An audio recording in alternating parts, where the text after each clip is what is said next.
Hello, B Nation. Dr. Frances Richards here, and we have an exciting opportunity for you to make your voices heard and win big at Black Entrepreneur Experience Podcast, aka Beepodcast. We're constantly striving to bring you the most engaging and insightful content, but we need your help to make it even better. We want to get to know you, our incredible listeners, on a deeper level. That's why we've launched a short survey to gather your valuable feedback. By taking just a few moments to complete our survey, you'll have the chance to win an Amazon gift card. To view the contest rules and complete the survey, please visit our official website at drfrancesrichards.com/survey. The survey is also in our show notes. Hurry though, the contest deadline is approaching fast. Don't miss out on this exciting opportunity to give us your feedback and win fantastic prizes. Head over to drfrancesrichards.com, survey now, and thank you for your valuable input. The survey is also in the show notes. Thank you. Welcome to the Black Entrepreneur Experience Podcast.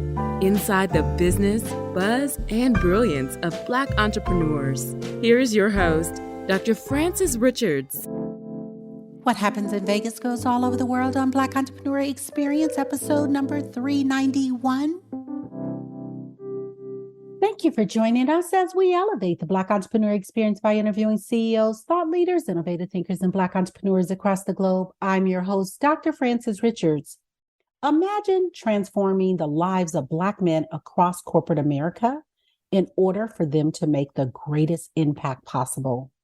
Our next guest is founder of Black Executive Men. Welcome, Jewel Edward Love Jr. Glad to be here. Thank you so much. You're welcome. I've given our audience such a brief bio. Why don't you fill in the gaps and share with our audience what you want them to know about you and your business? Absolutely. So I'm originally from Oakland, California, and my father is an entrepreneur. And so when I was a kid, we're talking 5, 6, 7 years old, while most kids were at the Oakland A's game with their dads eating hot dogs and popcorn, we were walking through empty warehouses looking for the next location for his next business. So even as a young kid, I was a part of grown men's business dealings and accounting and handling money and giving feedback to my dad about which warehouse or location was best or worst for his operation. So entrepreneurialism is in my DNA. And I always knew that I was going to be an entrepreneur growing up, but I didn't know exactly what. I'll give you just a little bit more context that when I went to college, UC Santa Barbara, shout out to the Gauchos, and majored in Black Studies. That's when I did a deep dive on racism in America, the diaspora in general, this transatlantic slave trade, and my eyes opened up to the impact of racism here in the United States. And I went into activism. And like most activists, there was a lot of fire in my belly and there was a lot of anger in my heart.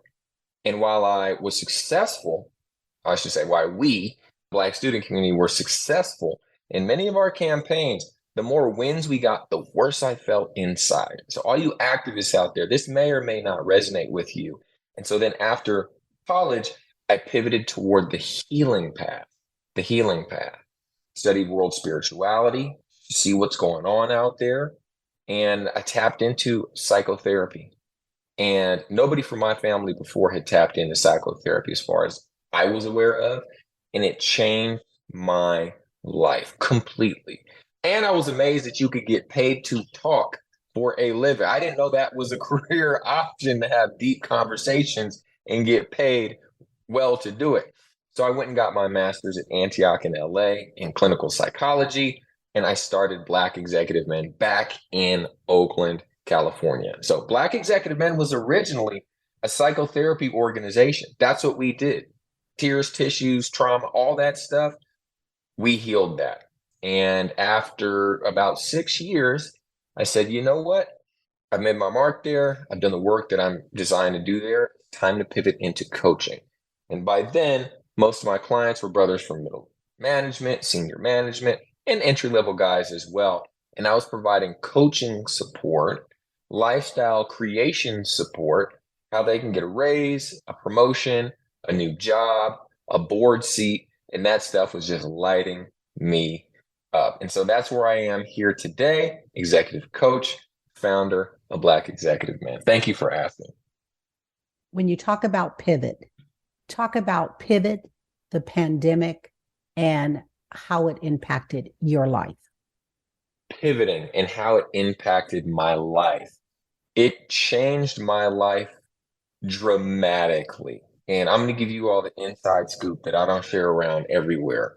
So when the pandemic hit, us in the mental health and medical, I mean, those of us in so many businesses and jobs, we had to stay at home. Now, I had a nice office, downtown Oakland, California, suited and booted, all of that. My wingtip shoes, like I was coming in looking sharp, cologne, you name it. Had hair at that time. Hair was done. All of that was going on. And the pandemic hit and it stole my thunder because I liked, my dad always said, look good, feel good. So I'd go in and do my thing. Shut down. No more handshake at the front door. No more pats on the back as they go out. No more, sometimes, money in hand right into my pocket. So all that's gone. I'm sitting at home and I know that, like everybody else, it's time to go virtual. It's time to go virtual. I didn't know how the connection would be between my clients and myself without having that in-person, eyeball to eyeball dynamic where I could really lay eyes on my clients and see what's going on.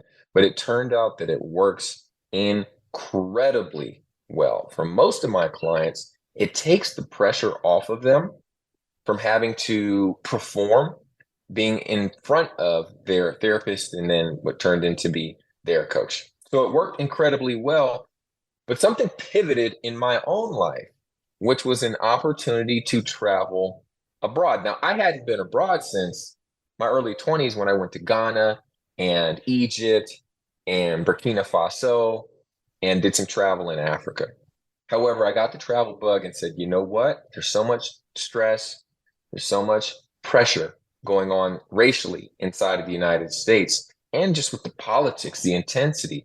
You all know, I'm sure, no matter where you fall, you all get a sense that it's intense.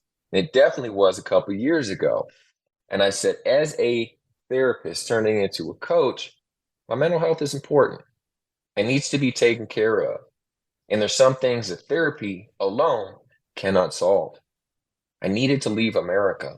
And that's what I did. So I got a coach, paid him a lot of money. I paid him $10,000 a couple times to help me shift my mind that it's possible to live outside of America. This has not been a thought for my family, for me, ever before. I ended up getting my ticket. I go down for 2.5 years, leave America. So I go from Colombia to Ecuador to Peru to Argentina to Brazil to Mexico. And I'm currently in Mexico today. I found my home, got a wonderful life here in Mexico. I feel peaceful. I feel tranquil. I feel at ease. I'm able to get coaching clients. Actually, the coaching business is going better than it's ever gone before, making more money, more impact, more contracts than ever before. And I had that sense of peace as well. So that's been talk about a big pivot, especially in the last couple of years. I know it's a controversial statement, and I don't mean to say this to offend because I know a lot of people perished during the pandemic, and many people, mental health concerns grew for them during the pandemic, people in my own family included. And yet the pandemic was probably one of the most beneficial time periods of my 40 years of my life. And so that's something that I keep in mind, and I want my clients to keep in mind, and you all to keep in mind as well. And even with what's going on in the economy today as well, although it may look like a disaster on the surface, and it may be one, there still may be a silver lining to make it one of the most powerful, transformative moments of your life. So that's a great pivot into thank you, pandemic, because fill in that blank. Thank you, pandemic, because you gave me the opportunity through the pressure to force me to make a better decision for my life, to find greater peace inside. Thank you. Who's your ideal client? My ideal client is a brother who is 47 years old, a father, a husband, and he is at the VP level of a large organization. So large organization, $100 million in revenue annually, over 20,000 employees, staff, and he has topped out. Essentially, he has reached a point where he's not getting the raises, he's not getting the promotions anymore, and he's looking to unlock his executive identity more around his C-suite. So next is going to be SVP role, but ultimately he's trying to get to the C-suite. And so guys that have reached that place and they're looking to get to their next, I'd say level, but it's the next level inside. It's the next level of who they need to transform into, because that's what it takes. It's not just a skill set or a mindset. It's a transformation of your identity, because corporate is a club and they can smell this stuff out, who belongs and who doesn't. So guys right there, that's my sweet spot in helping them reach the C-suite and SVP roles. Talk about mental wellness and entrepreneurship. That's a great question. So in the Black community, there's actually a lot of activity around mental health, mental wellness, things of this nature. However, the conversation has become more public within the last few years. You got more athletes, more celebrities, more business leaders saying it's important to take care of your mental health, mental wellness, emotional balance, inner peace. And there are steps that you can take and should take in order to do that. So this is something that we're seeing this shift now in the Black community, which is powerful and it's wonderful and it's needed. How it ties into entrepreneurship is that when you have a clear mind, you can make sound business decisions. You can lead your staff better. You can keep your emotions under control, not only in the workplace, but also at home. And you all know what's going on at home bleeds over and blends over to what's taking place at work and your money as well. From a place where you have mental wellness as your foundation and your baseline, you're going to have more creativity.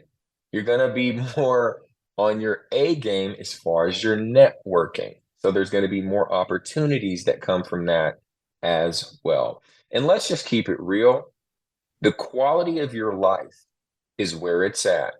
And I'm going to be very direct with you. It's about where it's at today, not tomorrow, not in 5 years. We're not going to play that game anymore of when I get 10 years. Life is happening this second. So it's about having an enjoyable experience here and now. And to have an enjoyable experience while being an entrepreneur and making impact, I mean, you got all three. What is the greatest impact you've made, Jewel? The greatest impact I've made is giving my clients hope and a sense of freedom that anything is possible for them. As a coach, that's my job. It's to stand in the place of possibility. When they come to me, they're thinking it's impossible for me to, you may think of it as simple stuff, get a raise, get a promotion, get a new job. It is pretty everyday type stuff. Be a better father, better husband. And I stand for my clients in the place of possibility. I ask the questions of what if, how, if it were, how would you feel? What would the steps be to take in order to get there? And I help them create the reality that they want to experience. And through that process, and as they realize it, a sense of hope comes to their life about unlocking their full professional potential and being able to do so. And with that comes a sense of power, agency, and the word I used earlier, which is freedom. Tell us that story about that aha moment when you knew you were going to transition from therapist to coach and why. So I was sitting at Google and I was brought in to do a workshop on mental health for Black men, specifically at Google. First one of its kind that they had. I found the contact there. I reached out. It was a lady who was in charge of their wellness programs. She responded, said, "It sounds like a great idea. Let's do it." Next thing I know, I'm sitting inside of Google. I drive up to the parking lot. This is my first time. I put my post on LinkedIn. Everybody knows that I'm going. They're cheering me on. So I got the positive energy in my back and pushing me forward. And I show up. They key card me in, say, "Here we go. Go ahead, wait in this office. The brothers will be here in a moment." And then they begin filing in. And I didn't know really what to expect, but they were just like me, just down to earth, cool guys, smart, well educated, personable, handshakes. "How are you doing?" Friendly. We sit down and we have a genuine conversation, one they'd never had before in a corporate space. And it was about racism, it was about how it impacts mental health and their well being. But not only that, strategies on how they can improve their mental health in the workplace. And it was through that conversation that I learned there were some blocks in place mentally and organizationally for them to advance. And that was one of the key factors causing them angst, is they were putting in the work, but they weren't getting the reward all the time. Now, this is not everybody. We got some folks at Google, some brothers that are killing it. So there are some that have cracked the code, but I observed there were many that had not.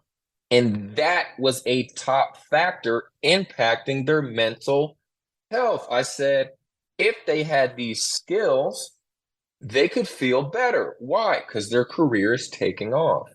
And that was the moment when I saw that one of the most powerful things I could do for my clients' mental health and well-being was to show them how to excel in their career. The career where they're usually one of the only Black men in their team, division, and in smaller companies, the entire company. They are the only. They don't have somewhere to turn to and say, "This is my concern related to business and how race impacts it," because many people don't understand. They needed a space to process their advancement from a Black racial lens. And that's when I started the pivot toward coaching, and I've never looked back. Excellent decision. Jewel, I want you to have a monologue. I want you to name this person, living or not, and this person has inspired you so much. What are you saying to this person, and who is this person? Okay. This person is my father. My father inspired me in tremendous ways. And yet, my father inspired the man in me when I was a boy. So I didn't understand the inspiration that I was being given at the time. It was only when I hit my 30s and 40s is when I understood the deep value that my father gave me as a child, and the level of appreciation that I have and had toward him started to go through the roof. To this day, there's still things I'm learning from when I was 5, 6, 7 throughout my teens that I'm gaining value from in this moment. So I would say that person is definitely my father. And thank you for the wisdom. Thank you for the empowerment. Thank you for the guidance. Thank you for the gifts. And thank you for the love. There are so many brands and businesses that are dominating. Talk about a brand or a business that's dominating that you admire and why. It's actually McDonald's. Now, I don't eat McDonald's for just my health regimen and reasons, and it's just not aligned there for me for what I'm going for and a certain type of foods and weightlifting and body, all that, like, being able to build and craft and cultivate and all these things and pieces of the puzzle. However, from a business standpoint, they are really phenomenal at putting out a positive image over decades and being part of families' lives and children's childhoods and creating really positive experiences and memories. And yet they sell hamburgers. They don't sell kids' toys. They sell a space of safety and at times community. And yet they're not a community center. They sell Coca-Cola. They sell French fries. And yet they've been able to create so much value around their product and good feeling around their product that they're a household name, not just in the United States, but all over the world. The other thing that I really like about McDonald's, and I share with my own clients, which is really about them creating value. So not just doing the work. If you want to get the promotion or the raise or the new job, it's important to highlight your value. And I can't think of any organization that does that better than McDonald's. They are always promoting what they do. Commercial, even the Golden Arches. I've been traveling all over Latin America, and there's McDonald's is all over Latin America. And the Golden Arches are going to be oftentimes one of the highest things you're going to see in the skyline. They're always letting you know we're open. We're here. We're open for business. Come and get our services. Come and get our products.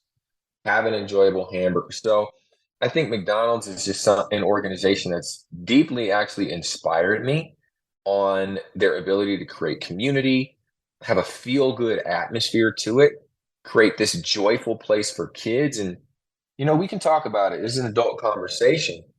Kids have tough times. It's not always happy for children. I have a therapeutic background. There's abuse. There's real things going on in children's lives. It's not always happy. Now, many times children have a great upbringing, but some don't. And whether they do or they don't, they can take a break from whatever it is and go play in that ball pit over at McDonald's, have a happy meal. It's a happy meal and enjoy themselves for even just a moment. So their ability to bring joy, it's a real thing. And they're selling burgers. It's incredible what they've been able to do with their business. That was awesome. Thank you for sharing that. What is the best advice you were given? Wow, I've been given so much advice in my life.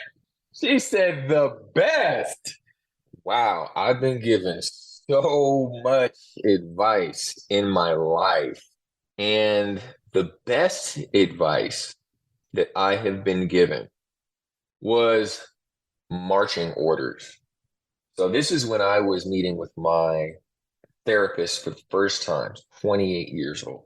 And I had gotten a sense that there was something powerful emerging from my soul space. And I wasn't clear exactly on what it was, but I'm sitting across from this guy, talented professional, and I'm thinking, this guy's getting paid. I'm paying this guy, and he's sitting in a comfy chair, laid back. He's got his Coca-Cola on the side of the chair.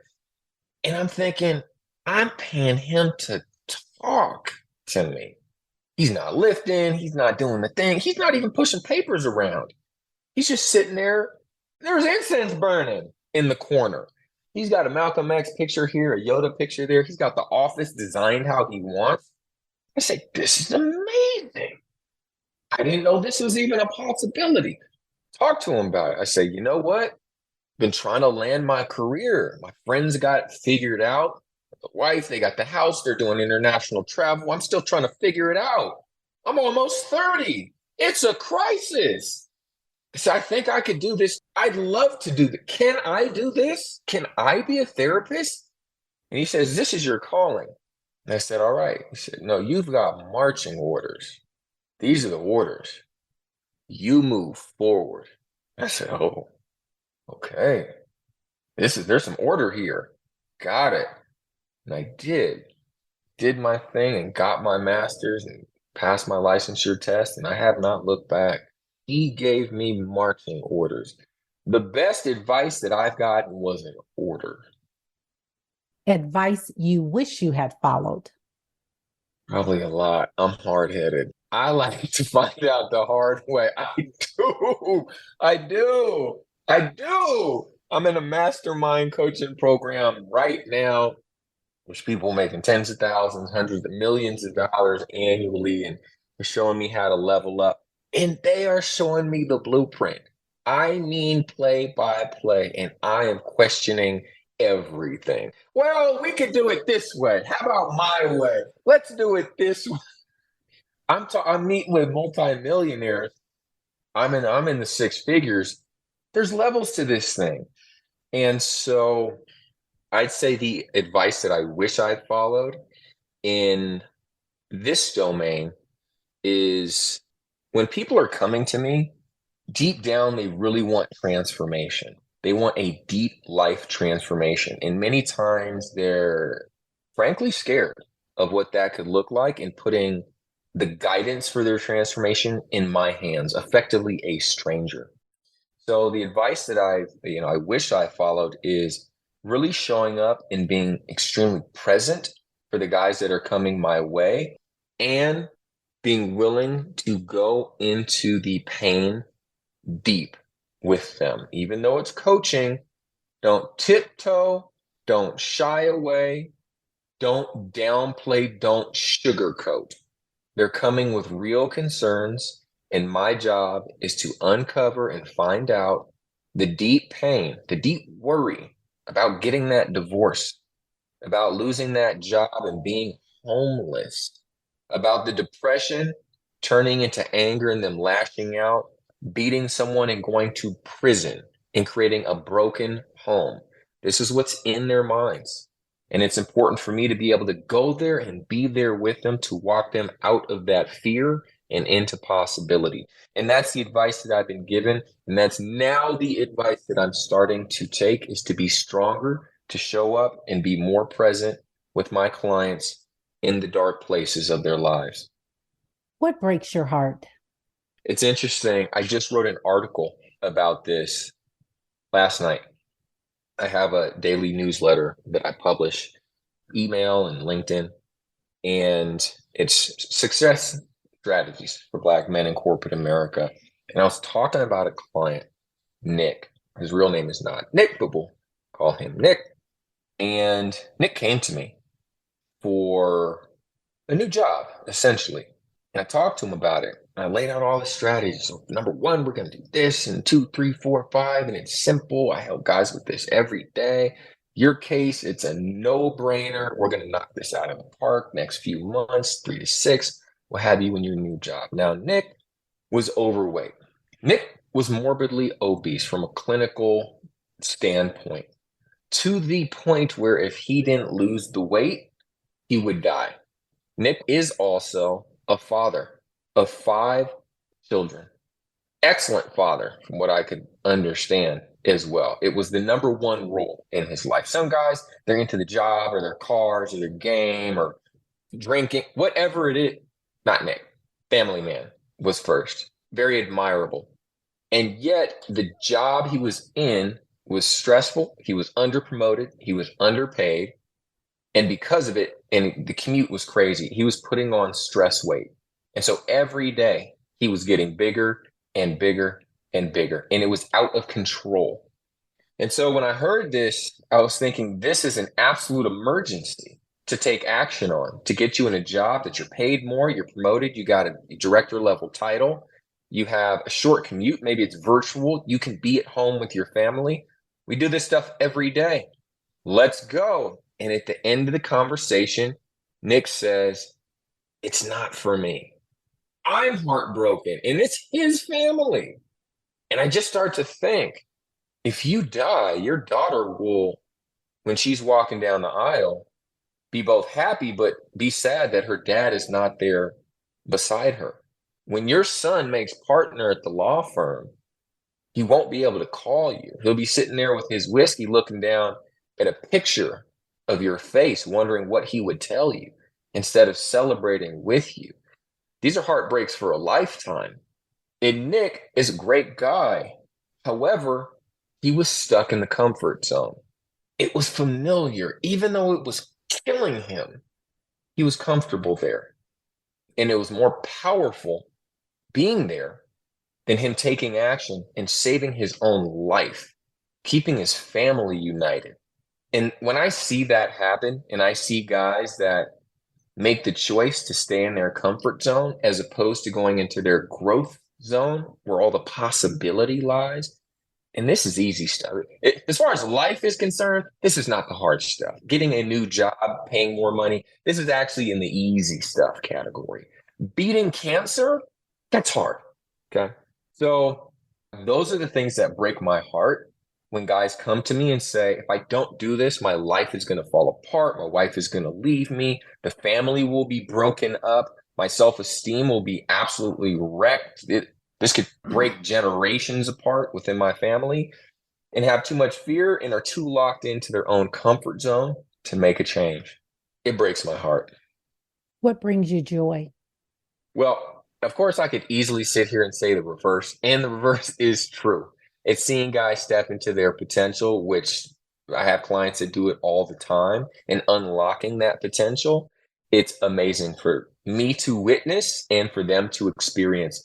So the feel-good currency of what I do is absolutely through the roof. I'm blessed to be able to every single day help Black men unlock their potential and get paid very well for it. I'm really in a very sweet spot. However, what brings me joy is a cup of green tea and a grapefruit that's been chilled overnight in the morning while the sun comes in, 7 a.m.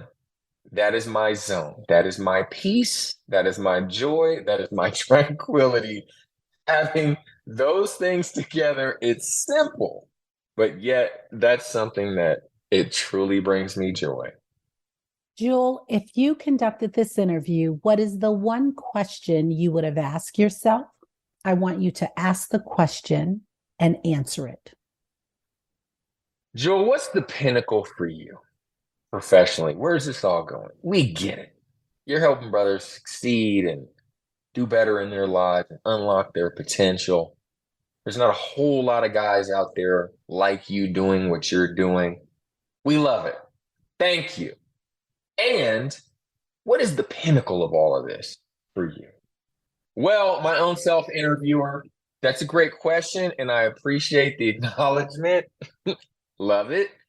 And I'd have to say, sitting on the cover of GQ, lean forward, elbows on my knees, coach power locked in, gray suit, brown shoes, fit, strong, looking good, skin looking good. And there's a full article on myself, my development, background, and the powerful work transformation and staff that I've built over here at Black Executive Men. That point would be the pinnacle, something that I would be showing all of my friends and family that I'm being recognized for the work that I'm doing on some of the highest levels. And you may question, well, being recognized by the president, that's the thing, that's the highest level, or getting a certain award, and that's the highest level.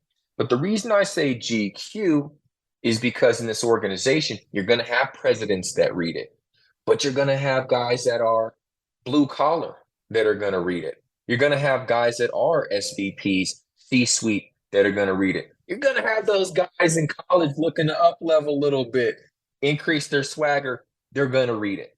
So it is really this central focal point, and it's very fashionable as well. My dad always said, look good, feel good. So being on the cover of GQ, nice gray suit, being highlighted for the work and the impact that I'm making on men's lives and their families and communities would be the pinnacle for me. So great question. Thank you for asking. We've come to the part of our interview, Jewel. It's called Rapid Round of Fun. I'm going to ask you a series of questions and I'd like you to give me very quick answers. If there's something you desire not to answer, feel free to say pass. Are you ready for the rapid round of fun? Absolutely. What is your comfort food? Italian pasta. The last movie you saw? Anne and the Frightening Monsters. It's like a kid movie, but there's like scary monsters. You relax doing what? Playing competitive chess on the couch. Your favorite singer or rapper? Michael Jackson, DMX. Your favorite dance song? That Dua Lipa baby song. What food you eat every week, no matter what? Grilled chicken. Your favorite month? August, Leo. Your ideal car? Corvette, red. Jewel Edward Love Jr., thank you so much for joining us on Black Entrepreneur Experience Podcast. Before we let you go, share with our audience the best way for them to connect with you and to do business with you, and feel free to leave all your social media handles. Well, thank you for that opportunity to share this information with your audience. Folks, if you're interested in reaching out for executive coaching one-on-one or services for your organization, or even booking myself as a speaker, please do so at blackexecutivemen.com. Go ahead and spell it out. It's those three words, Black Executive Men. It's spelled exactly how it sounds, .com. That's really the best way to reach me. Now, of course, you can find me on LinkedIn and Twitter and Facebook, simply using my name, Jewel Edward Love Jr. However, best place to go, blackexecutivemen.com. Thank you, Jewel. That's a wrap. Thank you for listening and subscribing to Black Entrepreneur Experience. We would love for you to leave a review and rating on iTunes and share with your friends. For show notes and more episodes, go to www.beepodcast.com. Join us next Wednesday, and remember, green is the new black. So keep your bank accounts and your business in the black. Hello, B Nation. Dr. Frances Richards here, and we have an exciting opportunity for you to make your voices heard and win big at Black Entrepreneur Experience Podcast, aka Beepodcast. We're constantly striving to bring you the most engaging and insightful content, but we need your help to make it even better. We want to get to know you, our incredible listeners, on a deeper level. That's why we've launched a short survey to gather your valuable feedback. By taking just a few moments to complete our survey, you'll have the chance to win an Amazon gift card. To view the contest rules and complete the survey, please visit our official website at drfrancesrichards.com/survey. The survey is also in our show notes. Hurry though, the contest deadline is approaching fast. Don't miss out on this exciting opportunity to give us your feedback and win fantastic prizes. Head over to drfrancesrichards.com, survey now, and thank you for your valuable input. The survey is also in the show notes. Thank you.